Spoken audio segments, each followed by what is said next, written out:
मनोज जरांगे पाटील यांची मराठा आरक्षणासंदर्भात घेऊन शिष्टमंडळासोबत जी लोणावळ्यात बैठक होती ती फेल ठरलेली आहे आणि मनोज जरांगे पाटील यांनी मुंबईकडे कूच करण्यास सुरुवात केलेली आहे। आपण सध्या आहोत जो मुंबई पुणे जुना हायवे आहे त्या जो खोपोली या ठिकाणी जो मुंबई पुणे हायवे संपतो त्या पळसपे रस्त्यावरती आपण सध्या आहोत। या ठिकाणी आपण पाहू शकता कशा पद्धतीने जो मराठा आरक्षणाचा मोर्चा जो आहे, जो मराठा समाजाचा मोर्चा जो आहे तो मुंबईमध्ये येतो आहे।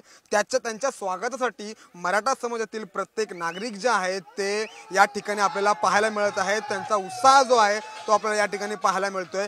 जो मनोज जरांगे पाटील यांचा मोर्चा लोणावळ्यामधून मुंबईत येणार आहे त्या मुंबईमध्ये येण्यासाठी जे मराठा समाज आहे ते एकवटलेले आहेत। सर्व मराठा समाजांचे जे नागरिक असतील ते एकवटलेले आहेत आणि त्यांच्या स्वागतासाठी किंवा मग त्यांना काही मदत पाणी किंवा आणखीन काही गोष्टी या सर्व गोष्टींसाठी जो मराठा समाज आहे तो आपल्याला या पळसपे रोडवरती आपल्याला पाहायला मिळतोय। एकंदरीत जर का पाहायला गेलं तर मनोज जरांगे पाटील यांना मुंबई पोलिसांनी मुंबईत न येण्यासाठी नोटीस बजावलेली आहे। तुम्ही आझाद मैदानामध्ये आरक्षणासाठी जे आंदोलन आहे तुमचं ते नाही करू शकत, त्याऐवजी तुम्ही जे आरक्षण तुमचं उपोषण जे आहे ते तुम्ही खारघरमधील मैदानात करू शकता।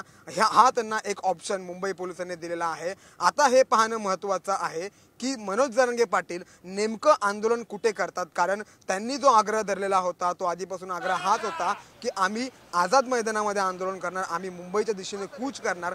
पण आता हे पाहणं महत्त्वाचं ठरणार आहे की मनोज जरांगे पाटील यांचा जो मोर्चा आहे तो मुंबईत येणार की नवी मुंबईतच थांबणार की मग लोणावळ्यातच ते विजयाचा गुलाल उधळणार, हे पाहणं महत्त्वाचं आहे। आपण या ठिकाणी पाहू शकता कशा पद्धतीने जो मराठा समाज आहे तो रस्त्यावरती आलेला आहे मनोज जरांगे यांच्या स्वागतासाठी। ठिकठिकाणी नवी मुंबईमध्ये असतील, पनवेलमध्ये असेल, हे मनोज जरांगे पाटील यांचे जे शिष्टमंडळ असेल किंवा मग ते त्यांची नागरिक असतील, मराठा समाजाची जी जनता असेल ती आता नवी मुंबईमध्ये यायला सुरुवात झालेली आहे। आता पाहणं हेच महत्त्वाचं ठरणार आहे की मनोज जरांगे पाटील यांचं शिष्टमंडळ असेल किंवा मनोज जरांगे पाटील आता नेमकी पुढची भूमिका काय घेतात, ते आपलं आंदोलन खारघरमध्येच थांबवतील की मग मुंबईमध्ये अजून पुढे कूच करतील, हे पाहणं आता महत्त्वाचं ठरणार आहे। कॅमेरामॅन राकेशसह मी सूरज मसूरकर, साम टीव्ही, पनवेल।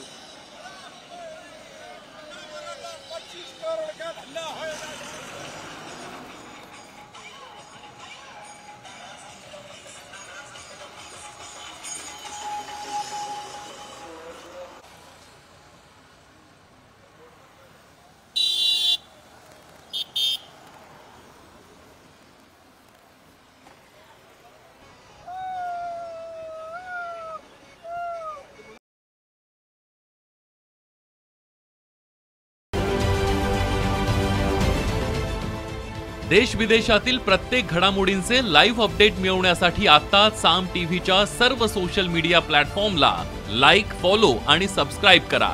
तसंच सर्व नोटिफिकेशनसाठी बेल आयकॉन प्रेस करायला विसरू नका।